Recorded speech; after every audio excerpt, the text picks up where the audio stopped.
students, welcome to Learning Strategies for today. What we're going to be doing today is we're going to continue with our unit on technology safety.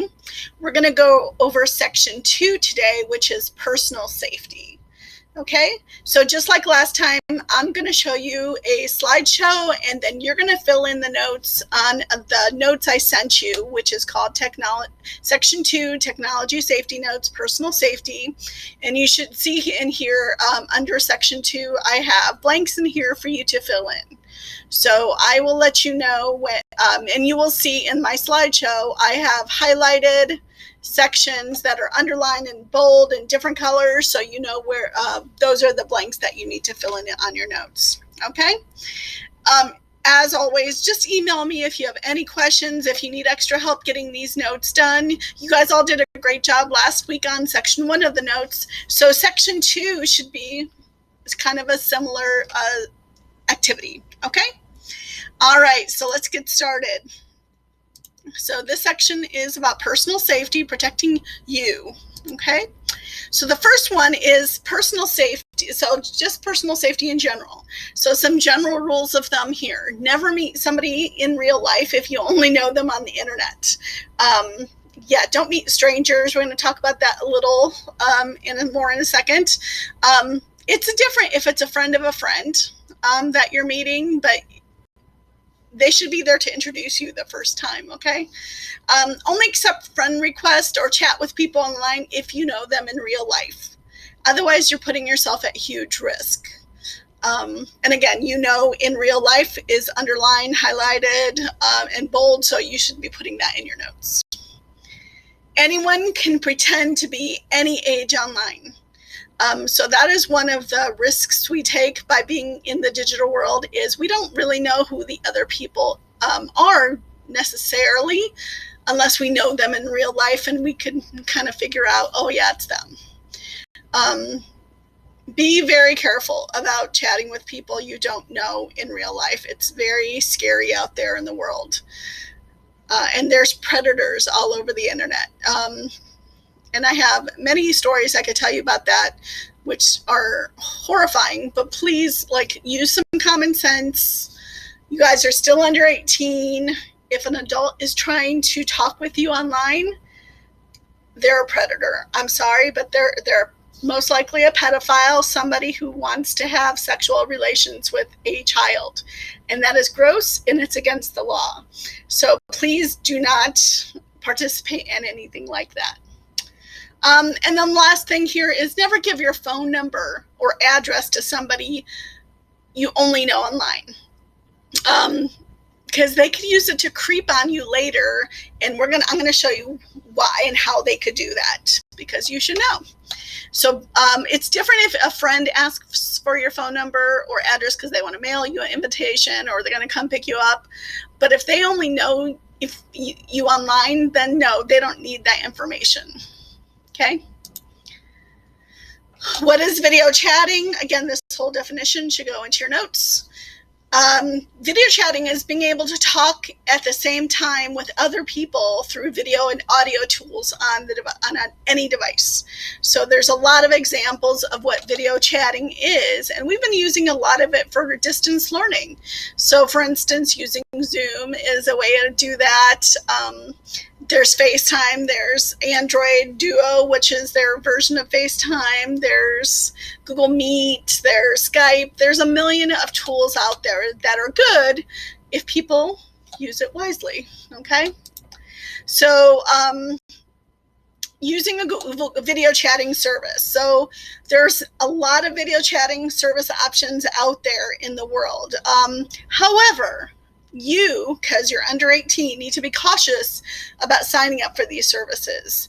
If you really read the user agreements when you're signing up for a new video chatting service, you actually are agreeing that you're over 18 years old most of the time. It has that right in the agreement. Even Zoom requires that users who sign up be 18 years old or older. Not to use Zoom, not to be a participant in a Zoom class that an adult has set up, like our distance learning classes. That is why we have not asked any student to sign up for a Zoom account. because technically you have to be over 18 to sign up for that account. So be cautious, read the user agreement, and if you're not sure, ask. Your parents, ask me, and I will be glad to tell you if that's been approved for younger people to use or not. Some of the services you have to be over 13, but for video chatting, because it's a higher risk kind of tool, usually it's over 18. So make sure to fill in that blank. Again, some examples of video chatting services. Make sure you write down at least 3 in your notes. Like I mentioned, there's FaceTime, Zoom, Android Duo, Skype, Google Meeting. There's all kinds of other ones out there.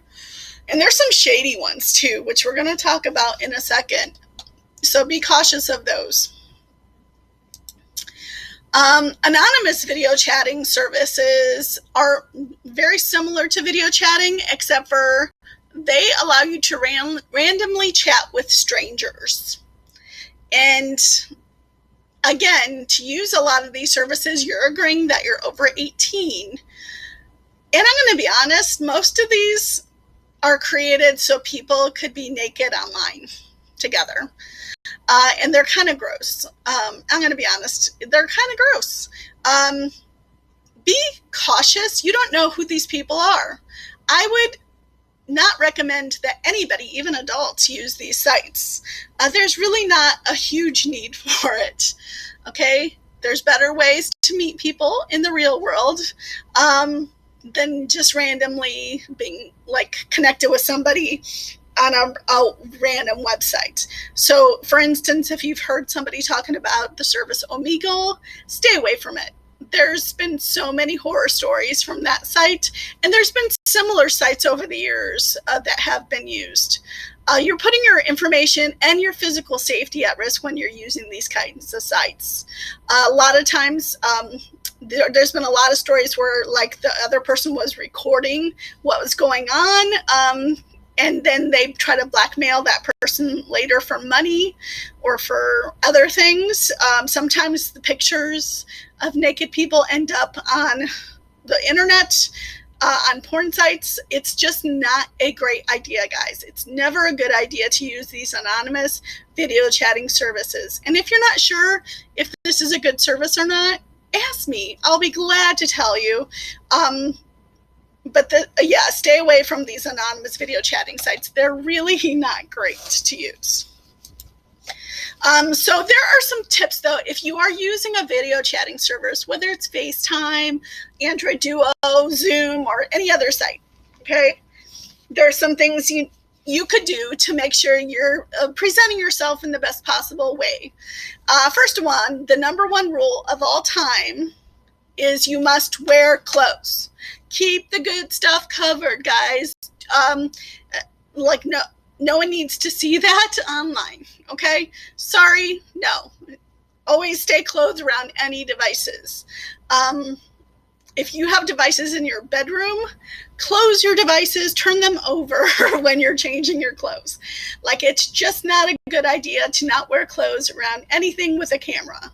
That's just a good rule of thumb. So please, number one rule, wear clothes, write it down in your notes and etch it into your brain. And I want you to think about this for the rest of your life. Oh no, Miss Garza said don't do that. Remember that, because I want you, if you learn nothing else this year, you must wear clothes around any camera, okay? So that's the important rule.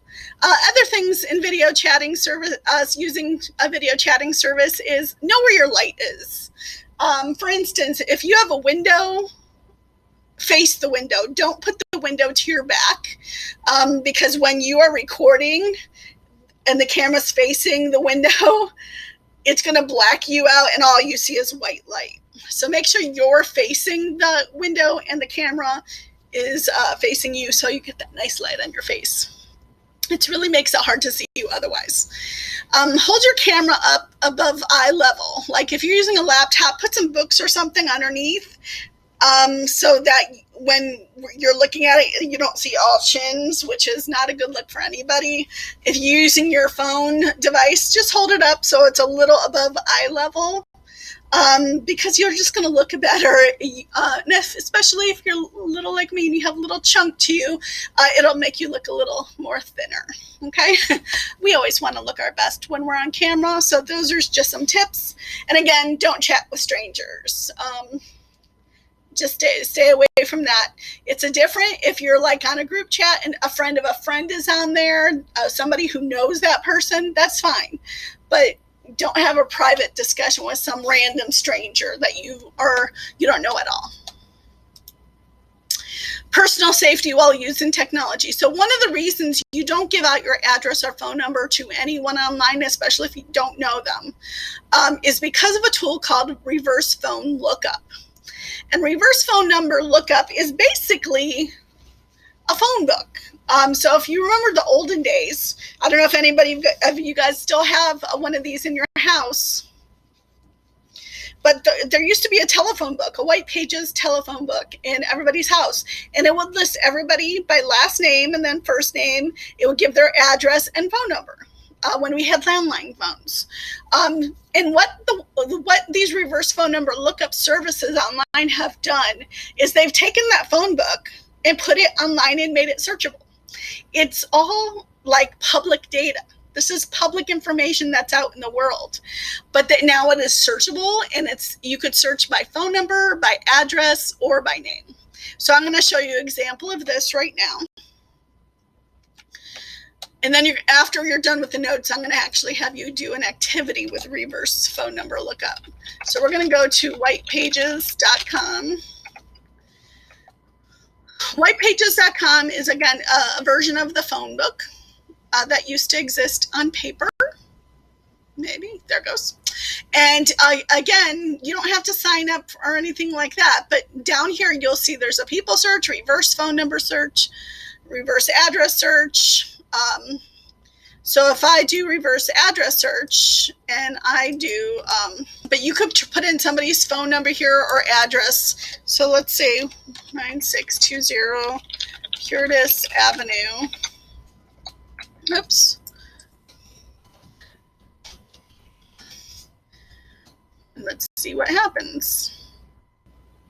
So what it's going to do, it's going to give me the people who live there. That for that address, and I live in an apartment, that's why there's a lot of people like listed here. But if I were to click, it's giving me my name right there, and if I click on my name, it's going to even like try to find my phone number and other information about me that is available. And it's listing my dad because I own some accounts with my dad, so that's why he's listed here, even though my dad's been passed away for about 11 years now. And notice it's even given me a map of where I live. It's a lot of information. And what's interesting is where it says view details here. For just a few dollars, like anywhere between $2 and $25, I could pay to get even more information about this person that I'm looking up. So this is kind of scary information. And you could put in somebody's phone number as well. If you put in a phone number, so this used to be my parents' phone number. It's not owned by them anymore, but you could see it was in Lorain, Ohio. I could see it was CenturyLink, who is the provider. It was a landline phone.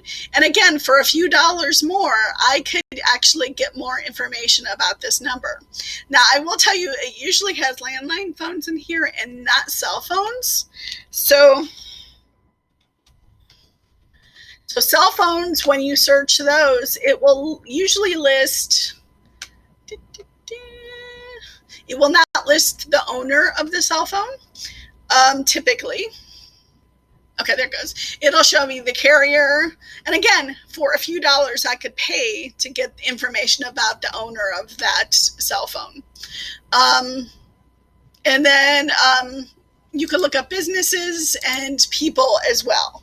So this is a very kind of scary thing. So make sure that this is why you don't want to give your phone number out to people you don't know, because with, again, very little information, they could find a lot of information about you. Other things to think about when you're using your phone in particular and posting pictures like to Instagram, Snapchat, Twitter, Facebook, whatever. Turn off the GPS tagging on your accounts, especially if they're set to public. Some people will use that to find you in the real world to stalk you. In fact, there was a few stories when Pokemon Go first came out a few years ago. It would tell the location of where you were at, finding, little critters around the neighborhood. And people were using that to mug people and to like steal their wallets or their keys or other stuff. So just be cautious about who knows where you're at. So for instance, if you're on vacation, don't post pictures while you're on vacation, because what you're telling people is, I'm not home right now, my house is empty. And some criminals have used that to go and rob people's houses while they were on vacation. I post vacation pictures like a week after I get home and and reminisce about what a great vacation that was, but don't do it while you're there. And so just be cautious about putting your location in social media. Other things you could do is how not to irritate people with your mobile devices, because that's part of being, personal well-being as well. You don't want to annoy the people around you. So first of all, don't talk loudly in public places. That's really annoying to the rest of us who are there with you. If you need to have a conversation, go outside or go to the corner, go do something else, but not in the middle of the grocery store. That's really annoying. Put the people you are with physically at a higher priority than the people who are calling or texting you. So, real story. I went out to dinner with a friend of mine a couple of years ago, and we're sitting in there in this restaurant. I had made an effort, did my hair, put my makeup on, put a nice outfit on, drove out to this restaurant away from my house. And while I was sitting there trying to have a conversation with her, she is like literally texting other people the entire time. Like, I could have stayed home for that. Like, it was really rude. It was hurting my feelings. And it's just, again, what are you telling that person you're with physically? You're not as important to me as the people on my phone. Well, and my thinking is, if you really didn't want to hang out with me, you should have went out with them instead. Like, the text could wait, unless it's your mom with and she said 911 emergency, it could wait. It could wait the whole 45 minutes. We could have had a discussion. Now, if your mom is one of the people who text you, then tell that person, hey, do you mind if I answer this text from my mom? And that would be fine. But make sure you're making the real life opportunities we have better by kind of putting your technology away. If you work or, when you work, don't ever use your cell phone at work when you're supposed to be doing other things, unless it is part of your job. And true story, I was at a restaurant with my mom one Sunday about a year ago, and it took forever for our server to come to us to take our order, to get us drinks. And we're sitting there waiting, and literally I see these two, people who are supposed to be waiting on people. They're just sitting over there in the corner of the restaurant on their cell phones in full view of customers. I was so annoyed by that. I actually took this picture and I sent it to their corporate office because I was so annoyed. Now, I did hide their faces so they're not going on the internet, but it just annoyed me. It's very unprofessional. One of these people was my waiter, this guy sitting down right here. And so instead of bringing me drinks or doing stuff, if he's on this is what he chose to do. And if he was on a break, then they should go to another part of the restaurant that is not visible to the patrons inside. I was super peeved by this. I've been in the McDonald's drive-thru in the morning trying to get my Egg McMuffin, and literally the cashier is on her phone. I was so annoyed. I stopped going to that McDonald's because I couldn't believe how unprofessional people were. So don't annoy. That is not part of your job. Put your phone away. It's not necessary for you to do most jobs in the world.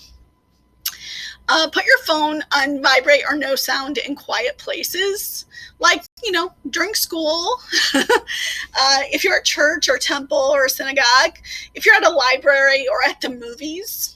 If you have your phone out and distract me while I'm trying to watch Thor in a movie, we will have words, because I just paid, $15 for the movie, another $15 for snacks, and you are going to distract me? Oh no. I have, no, just put your phone away. If you need to do a text or call, go outside and then open your phone. Don't annoy the people around you. And the last thing I have for you today is about texting and driving. So it is against the law in most cities, states, countries now to text and drive. And in some places, it's against the law to talk and drive. So you can't even just talk to somebody.